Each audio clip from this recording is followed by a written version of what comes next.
everyone, students. Today I will discuss about you cell. What is the cell? अब हम जानेंगे हमारे body में सेल क्या क्या फंक्शन करती है। तो सेल में कितने सारे ऑर्गन्स होते हैं, ठीक है। सबसे पहले हम जानेंगे प्लाज्मा मेम्ब्रेन के बारे में कि प्लाज्मा मेम्ब्रेन होती क्या है।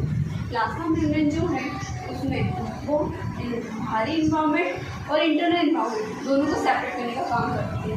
ये एक पारदर्शी मेम्ब्रेन होती है, ठीक है। अब हम जानेंगे माइटोकॉन्ड्रिया के बारे में। What is mitochondria? माइटोकॉन्ड्रिया जो होता है वो क्या करता है, इसमें एनर्जी एटीपी के फॉर्म में ग्लूकोज को ग्लाइकोजन के फॉर्म में स्टोर करके रखता है माइटोकॉन्ड्रिया। तो ये हमारी बॉडी का power house of the cell के नाम से जाना जाता है, ठीक है।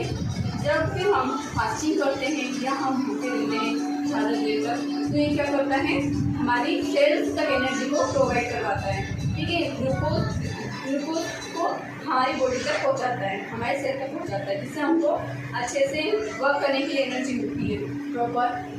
फिर ribosome. What is the ribosome? Ribosome को हम प्रोटीन फैक्ट्री के नाम से भी जानते हैं। और राइबोसोम क्या करवाते हैं, जब भी हमको कहीं चोट लग जाती है या जब भी हमारी बॉडी में कोई इंजरी हो जाती है, तो क्या करता है, तो टिश्यू को रिपेयर करने का काम प्रोटीन करता है, जो राइबोसोम करवाता है, प्रोड्यूस करता है। राइबोसोम जो होता है वो प्रोटीन को प्रोड्यूस करता है।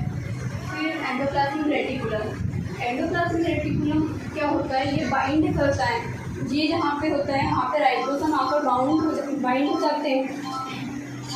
एंडोप्लाज्मिक रेटिकुलम मेटाबॉलिज्म का काम करवाता है और फिर लिपिड सिंथेसिस और ये सारे फंक्शन हमारे एंडोप्लाज्मिक रेटिकुलम करते हैं। न्यूक्लियस क्या होता है? न्यूक्लियस जो होता है हमारे सेल का, न्यूबॉर्न सेल का न्यूक्लियस जो होता है वो एक लार्ज ऑर्गेनल होता है।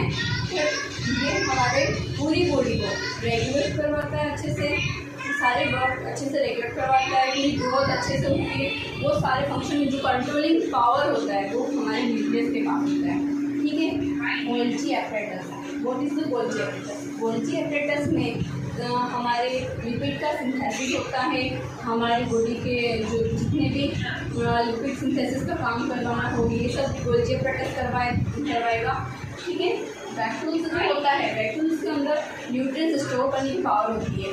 ये हमारी बॉडी में वाटर हो गया, कोई भी फूड प्रोडक्ट हो गया, वो सब, और जो भी वेस्ट प्रोडक्ट हो गया वो सब ये स्टोर करके रखता है, ठीक है, वैक्यूल।